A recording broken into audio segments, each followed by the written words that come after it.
Veronica Decides to Die by Paulo Coelho, Part 2. When she opened her eyes, Veronica did not think, "This must be heaven."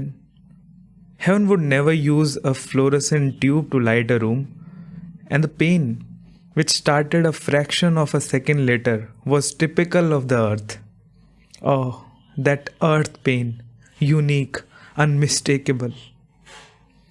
She tried to move and the pain increased. A series of bright dots appeared.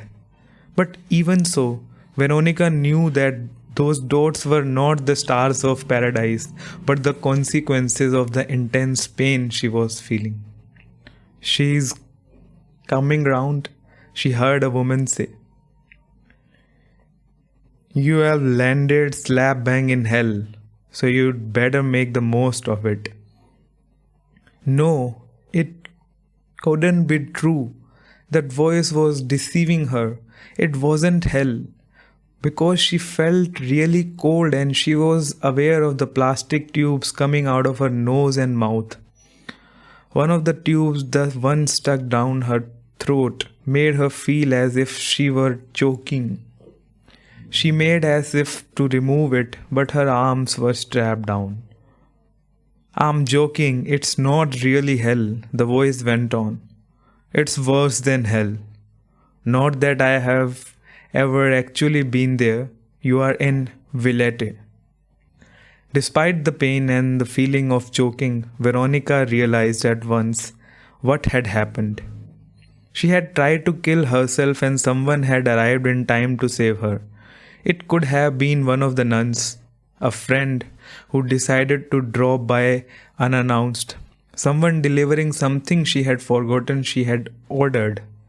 The fact is, she had survived, and she was in Villette.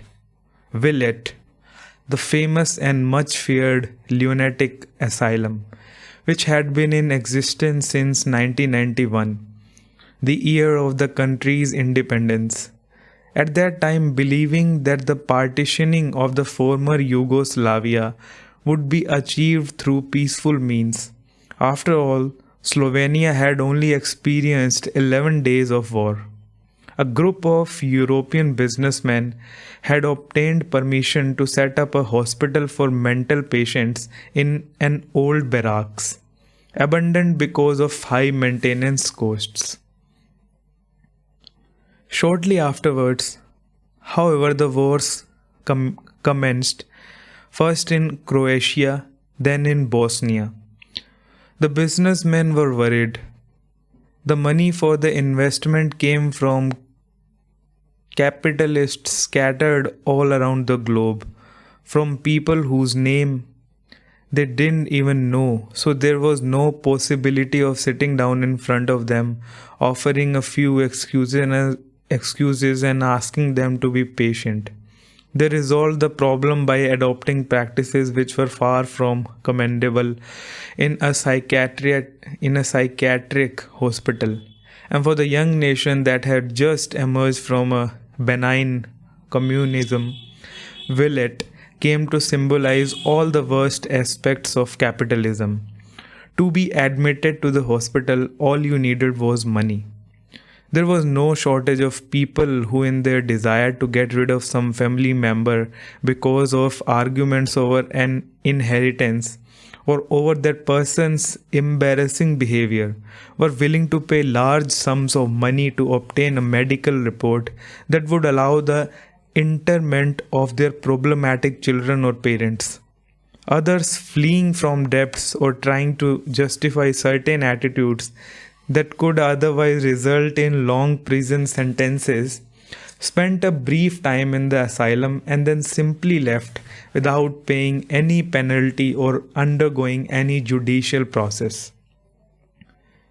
Villette was a place from which no one had ever escaped, where genuine madmen sent there by the courts or by other hospitals mingled with those merely accused of madness or those pretending to be mad. The result was utter confusion, and the press were constantly publishing tales of ill treatment and abuse, Although they had never been given permission to visit Villet and actually see what was happening. The government was investigating the complaints but could not get any proof. The shareholders threatened to spread the word that foreign investment was difficult in Slovenia, and so the institution managed to remain afloat. Indeed, it went from strength to strength. My aunt killed herself a few months ago. The female voice continued.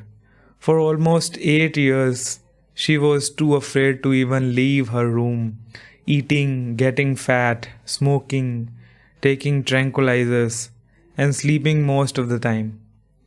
She had 2 daughters and a husband who loved her. Veronica tried to move her head in the direction of the voice but failed.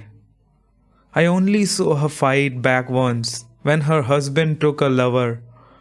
Then she kicked up a fuss, lost a few pounds, smashed some glasses, and for weeks on end kept the rest of the whole neighborhood awake with her shouting. Absurd though it may seem, I think that was the happiest time of her life. She was fighting for something, she felt alive and capable of responding to the challenges facing her. What's all that got to do with me? Thought Veronica, unable to say anything. I'm not your aunt and I haven't got a husband. In the end, her husband got rid of his lover, said the woman. And gradually my aunt returned to her former passiveness. One day she phoned to say that she wanted to change her life. She had given up smoking. That same week, after increasing the number of tranquilizers she was taking because she had stopped smoking, she told everyone that she wanted to kill herself. No one believed her. Then one morning she left a message on my answer phone saying goodbye, and she gassed herself. I listened to that message several times. I had never heard her sound so calm, so resigned to her fate. She said she was neither happy nor unhappy, and that was why she couldn't go on. Veronica felt sorry for the woman telling the story, for she seemed to be doing so in an attempt to understand her aunt's death. In a world where everyone struggles to survive, whatever the cost, how could one judge those people who decide to die? No one can judge. Each person knows the extent of their own suffering or the total absence of meaning in their lives. Veronica wanted to explain that. But instead she choked on the tube in her mouth and the woman hurried to her aid. She saw the woman bending over her bound body, which was full of tubes, and protected against her will, her freely expressed desire to destroy it. She moved her head from side to side, pleading with her eyes for them to remove the tubes and let her die in peace. You are upset, said the woman. I don't know if you are sorry for what you did or if you still want to die. That doesn't interest me. What interests me is doing my job. If the patient gets agitated, the regulations say I must give them a sedative. Veronica stopped struggling, but the nurse was already injecting something into her arm. Soon afterwards, she was back in a strange, dreamless world, where the only thing she could remember was the face of the woman she had just seen. Green eyes, brown hair, and a very distant air. The air of someone doing things because she has to do them, never questioning why the rules say this or that. That's it for part 2.